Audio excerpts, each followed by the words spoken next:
Good morning, students. Now this is a video number 3 of chapter number 15. We are going to start the self practice 15b. अब इस self practice 15b में पहला question दिया हुआ है. The bar graph given alongside shows runs scored in 6 overs. 6 overs, एक over में 6 ball होती है. ठीक है, ये आप सबको पता है. इन IPL. Now answer the questions. आपको क्वेश्चन के आंसर्स देने. अब सबसे पहले हमें ये समझना है कि ओवर क्या होता है. तो एक ओवर जो होता है उसमें 6 बॉल होती है, मतलब जो बॉलर होता है वो 6 बॉल थ्रो करता है और बैट्समैन उस पर रन बनाते हैं. अब देखो यहाँ पे बार ग्राफ दिया हुआ है जिसमें नंबर ऑफ रन्स यहाँ पे रिप्रेजेंट किए हैं एंड नंबर ऑफ ओवर्स समझाए गए हैं. और यहाँ पे दिया हुआ है 1 square is equal to 1 run. मैंने पिछली वीडियो में बोला था आपको 1 स्क्वायर, ये दिस इज द 1 स्क्वायर.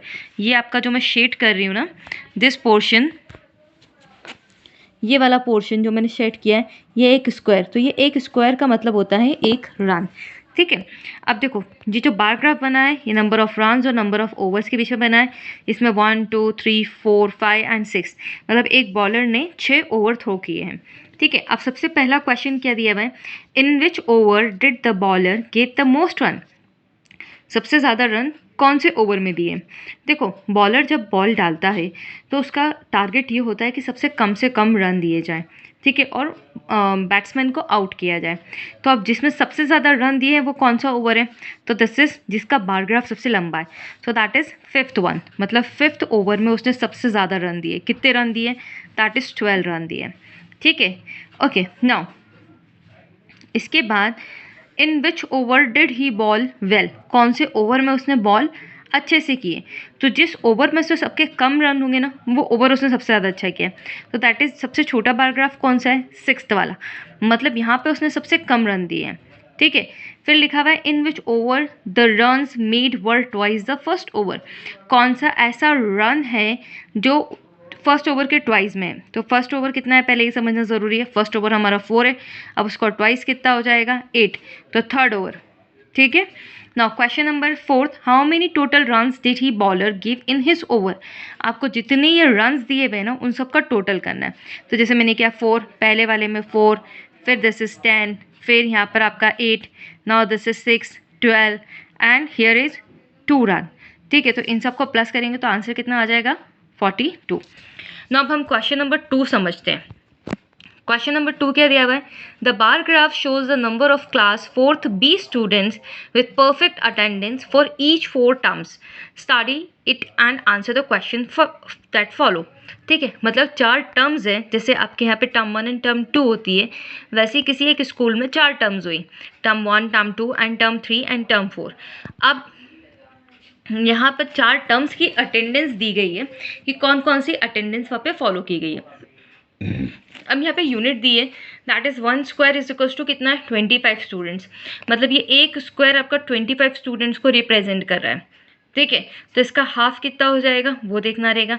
अभी हमें हाफ के तो कोई प्रॉब्लम नहीं है, अभी हमें सिर्फ 25 समझना है. ठीक है. तो मतलब अगर एक स्क्वायर बोला है तो आपको 25, 2 बोले हैं तो 50. अब इसका स्केल समझते हैं.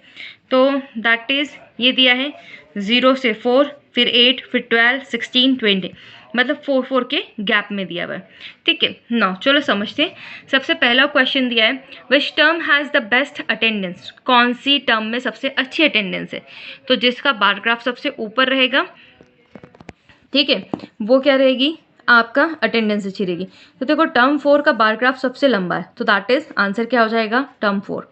Now question number B, how many peoples had a perfect attendance in term 1. Term 1 में कितने लोगों की अटेंडेंस जो है वो परफेक्ट रही.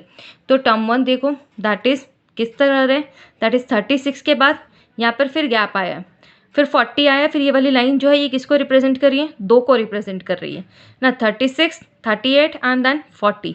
सो this is 40, I mean sorry इसमें 38 है, तो that is 38. Now in which term did 36 peoples have perfect attendance. 36 students की परफेक्ट अटेंडेंस कौन से टर्म में है, तो दिस इज हमारा है 36 देखना है पहले हमें, उसके बाद बार ग्राफ देखना है. तो टर्म 3 का जो बार ग्राफ है वो 36 की लाइन को टच कर रहा है. So answer 36. Now question number D, if there were 44 people in the class, how many did not have attendance in term 3.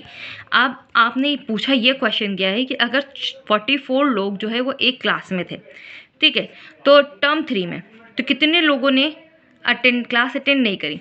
तो टर्म 3 का जो बार ग्राफ है बेटा वो आपका आ रहा है 36 तक, है ना, ठीक है। तो कितने लोग थे टर्म उसमें 44 थे टोटल। तो 44 में से 36 को माइनस कर दोगे तो आंसर क्या आ जाएगा 8, ठीक है। Question number E, how many more peoples had perfect attendance in term 4 then in term 1, मतलब कितने ज़्यादा लोग थे, है ना। How many more people term 1 से टर्म 4 में, तो पहले टर्म 4 में कितने थे 44 और टर्म 1 में कितने थे 38। तो 44 में से 38 को माइनस करोगे तो आंसर क्या आ जाएगा 4। सो this is the questions. Now question number 3 देखते हैं। क्वेश्चन नंबर 3 क्या दिया हुआ है, look at the bar graph given alongside and use it to answer the given questions. आपको फॉलोइंग क्वेश्चंस के आंसर्स देने। अब ये बार ग्राफ दिया हुआ है और यहाँ पे क्वेश्चंस दिए हुए हैं। ये बार ग्राफ थोड़ा सा अलग है बट बहुत ईजी है, ठीक है। नाउ क्वेश्चन नंबर ए क्या दिया है, how many pets were sold in all, कितने में पैट सोल्ड किए थे। तो रैबिट्स और किटन के टोटल नंबर लेके आपको प्लस करना है। जैसे मैंने रैबिट के नंबर दिए तो कितना हो गया 12 और किटन का कितना हो गया 16, तो 12 और 16 को ऐड करा तो कितना हो गया 28। इसी तरीके से बाकी सारे पैट्स जितने भी हैं उन सबका आपको टोटल लिखना है। अब क्वेश्चन नंबर बी देखते हैं, how many more fish were sold than mice, मतलब कितनी ज़्यादा फिश बिकी है माइस से। तो पहले फिश का देखो, फिश का कॉलम कहाँ तक जा रहा है 20 तक के और माइस का कॉलम कहाँ तक है 8 तक। तो 20 - 8 कितना हो जाएगा 12। Now question number C, by the end of November के एंड में the pet shop had 32 puppies, ठीक है। पैट शॉप में कितनी पपीज़ थी 32। अच्छा देखो ये बार ग्राफ जो दिया है ना इसका टाइटल क्या है, number of pet sold in December, ये दिसंबर वाला दिया हुआ है, ठीक है। अभी आपको किसका बोला है उससे नवंबर का, मतलब लास्ट मंथ में कितने पपीज़ थे 32 थे। अब how many were left in the by the end of December में कितने बचे, तो फिर पपीज़ का कॉलम कहाँ है, ये रहा। पपीज़ कितने हैं अभी 18 है, तो कितने बचे हैं 14, इसमें से इसको माइनस कर दोगे तो आपको आंसर 14 मिल जाएगा। Question number D, if puppies cost ₹200 each, what was the total cost of all puppies in December. तो पपीज़ कितने थे अभी हमने देखा था 18, एक पपी की कॉस्ट अगर 200 रुपीज़ है तो हम इसको मल्टीप्लाई कर देंगे तो हमें आंसर मिल जाएगा। तो आंसर विल बी 3600 रुपीज़, ठीक है। Now question number 4, the graph given along side show supplies need for an art project, कि आर्ट प्रोजेक्ट का एक सप्लाई था उसके लिए कितनी चीज़ों की ज़रूरत थी उसके लिए बताएगा। So the brushes are divided equally among 3 students, brushes 3 students में डिवाइड किए गए। How many brushes will each student get. अब हम ग्राफ को देख रहे हैं तो ऐसे ब्रशेज का कॉलम जो दिख रहा है हमें वो 15 को टच कर रहा है, बाकी हमें ग्राफ से कोई मतलब नहीं क्योंकि हमें सिर्फ ब्रशेज का बोला है। तो ब्रशेज 15 है टोटल। अब 3 स्टूडेंट्स में इक्वली डिवाइड किया गया है तो हर एक स्टूडेंट को कितना मिलेगा, आंसर क्या आ जाएगा 5। आप इससे इसको डिवाइड कर दोगे। सो this is all about self practice 15B। मैं इसके सॉल्यूशंस भी आपको भेज दूंगी, आपको ये सारा काम बुक में ही करना है। Till then goodbye. Next video में हम नेक्स्ट चैप्टर डिस्कस करेंगे।